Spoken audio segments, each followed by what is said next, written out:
Salut, c'est encore moi, Jade Thomas. Si vous ne le savez pas encore, bienvenue sur ma chaîne YouTube dédiée aux plantes, au potager et aux petits jardins d'intérieur. On me conseille toujours de demander aux spectateurs de s'abonner et de liker en début de vidéo, alors voilà, je le fais. N'hésitez pas à me soutenir. Bon, je sens que je commence à trop parler. Passons directement au sujet de la vidéo d'aujourd'hui. Bonjour à tous. Dans cette vidéo, je vais aborder un sujet qui touche de nombreux passionnés de jardinage: comment prévenir le vol de nos précieuses plantes. Je partagerai avec vous des astuces pratiques et des conseils pour protéger votre jardin et vos pots de fleurs. Que vous ayez un petit balcon ou un grand jardin, il existe des solutions adaptées à chaque situation. Restez avec moi pour découvrir comment garder vos plantes en sécurité et profiter pleinement de votre espace vert. Par Larry Hodgson, 12 mars 2018, pour prévenir le vol des plantes. Le vol des végétaux? C'est loin d'être rare. Source: Victor Kerlow, Shop d'Intuo. Blogspo. Ça, avez-vous déjà été victime du vol de vos plantes? Moi, oui. Et plus d'une fois. La pire situation était à mon avant-dernière résidence, dans un quartier plutôt pauvre. J'y vivais régulièrement le vol de fleurs et de plantes. En façade, j'avais une toute petite plate-bande de fleurs près de la rue et un potager le long du garage, d'ailleurs les seuls jardins du coin.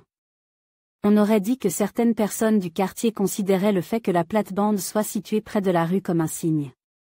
Que j'offrais aux passants une autocueillette florale gratuite.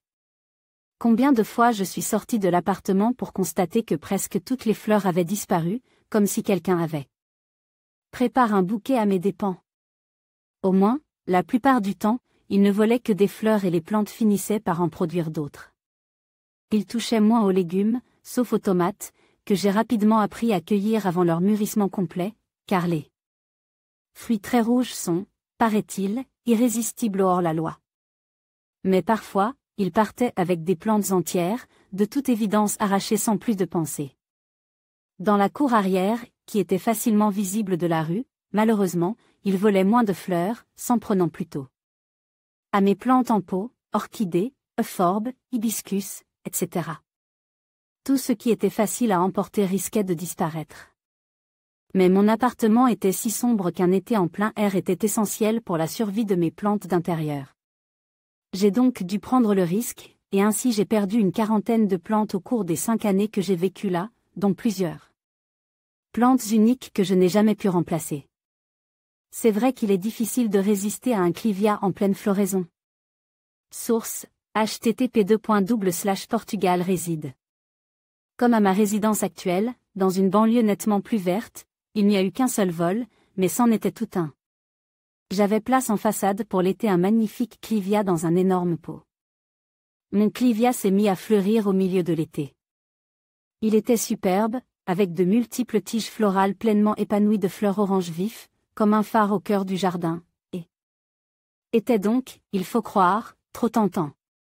Car un jour, il n'était plus là, et la plante était tellement lourde qu'il y avait des marques de pas enfoncées dans le sol jusqu'à la rue. C'est le dernier vol que j'ai subi. Mon terrain s'est végétalise depuis l'époque et le gazon qui permettait de tout voir à partir de la rue a complètement disparu. Aujourd'hui, même la maison n'est presque plus visible de la rue et les végétaux en bordure cachent bien le reste des jardins. Ainsi, même si j'avais une plante très aguichante au plein centre du terrain, il est loin d'être certain que qui que ce soit pourrait la voir de la rue. Donc, on peut présumer que cacher les plantes de la vue est une façon assez efficace pour les protéger du vol, mais voici quelques autres idées.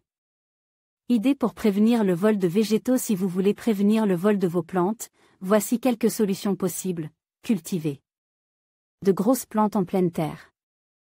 À un certain point, elles deviennent inarrachables. Les gros contenants sont plus difficiles à voler. Source: Harper Noël Photographie. Comme cultiver des plantes dans de gros pots très lourds, comme une demi-barrique. Mon clivia était presque dans cette catégorie, mais il faut croire que son pot était juste assez léger pour permettre le vol. S'il faut 2 paires de mains pour déplacer un pot, sa sécurité est presque assurée. Ou visser le contenant au sol ou à la terrasse. Placez les plantes voyantes ou de grande valeur en retrait où elles ne seront pas visibles des passants comme je fais maintenant. En façade, surtout tout près de la rue, limitez-vous aux petites plantes anodines dont la perte ne sera pas aussi traumatisante. Laissez les petits voleurs prendre les fruits en bordure du verger et généralement ils n'iront pas plus loin. Source: Corby Andan, à Ludovig, Global. Handelsblatt. Comme pour contrer les voleurs de fruits, il est parfois sage de sacrifier une plante pour protéger les autres. Les voleurs de pommes, de poires, de cerises, de raisins, etc. Souvent, d'après mon expérience, mais je ne tiens pas trop à en révéler les details, de jeunes garçons cherchent le gain facile. Si vous plantez un spécimen bien en évidence dans un endroit facile d'accès où ils peuvent assouvir leurs instincts et les autres, soit le gros de votre verger, au fond de votre terrain où chercher les fruits serait plus complexe et risque, vous aurez davantage la paix. Mais récoltez quand même vos fruits prestement pour ne pas encourager les pilleurs. Une bonne chaîne peut rendre une plante difficile à voler. Source: Wasabi, Wikimedia. Comment fixer les plantes avec des chaînes ou des câbles. Il faut les attacher à un ancrage solide. D'accord, les voleurs vraiment organisés peuvent apporter un coupe-boulon, mais ils doivent être vraiment déterminés alors que, à mon avis, la plupart des voleurs de plantes agissent impulsivement, trop attirés par une plante particulièrement alléchante. Procurez-vous un chien jappeur. Ça peut facilement décourager les intrus. Mais pour être honnête, ma chienne, Pushy, pourtant assez aboyeuse, elle laisse partir mon Clivia sans la moindre réaction. Prévenez les vols de nuit avec des appareils détecteurs de mouvement. Lumière, son criard, jet d'eau, etc. Mais il faut bien les placer. Vous ne voudriez pas activer l'appareil vous-même par accident. Installez une caméra de surveillance. Pour être dissuasive, elle doit être bien en vue ou encore, bien annoncée. Mais même avec un appareil cache, vous aurez au moins le plaisir de voir qui a pris votre plante. Drôlement intéressant quand vous soupçonnez que le voleur est un voisin. Clôturez votre terrain ou entourez-le d'une haie d'arbustes piquants. Et verrouillez la porte du jardin, du moins la nuit. Parfois l'humour est plus efficace que la menace. Source: www.vectorstock. Comme installer une pancarte dissuasive. Quelques exemples: attention, chien méchant. Ne pas toucher, herbe à puce, ou, ma préférée, les voleurs de plantes seront compost. Parfois l'humour peut faire prendre conscience aux futurs brigands que ce qu'ils songent à faire est un délit. Dans les jardins publics ont beaucoup de problèmes de vol de plantes, et ce, partout dans le monde, des gens qui partent avec des potées complètes ou qui arrachent des plantes aux petits voleurs, qui s'éclipsent avec des boutures ou des semences. Il n'y a pas un jardin ou parc public qui ne doive investir encore et encore pour réparer les dégâts causés par les gens inconscients. Je vous suggère de ne pas toucher aux plantes dans la serre des plantes alpines des Wisley Gardens. Source: Patch 99Z, Wikimedia. Comment un jardin qui a pris les grands moyens pour protéger de petites plantes de grande valeur est. Wisley Gardens en Angleterre. J'étais là, dans une des serres de plantes alpines, quand une dame de mon groupe s'est penchée pour toucher une plante. Une sirène s'est mise instantanément à sonner et un jardinier arrivé à la course. Paraît-il qu'on avait fait installer un système où un courant électrique faible courait de plante en plante et qu'il suffisait du moindre toucher pour faire sonner l'alarme.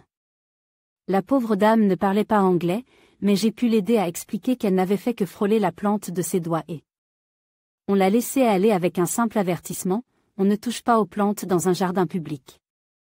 Je ne sais pas si ce système fonctionne toujours, l'incident a eu lieu il y a environ 25 ans. Mais je peux vous assurer que c'était très efficace, plus personne de mon groupe n'a touché à une plante du reste du voyage. Nos partenaires locaux. En conclusion, pour prévenir le vol des plantes, il est essentiel d'adopter des mesures simples mais efficaces. En sécurisant vos espaces verts avec des clôtures, en utilisant des systèmes de surveillance et en sensibilisant votre entourage, vous pouvez réduire considérablement les risques. N'oubliez pas que la vigilance et la communauté jouent un rôle clé dans la protection de nos précieuses plantes. Ensemble, nous pouvons préserver la beauté de nos jardins et de nos espaces naturels. Merci de votre attention et à bientôt pour d'autres conseils pratiques.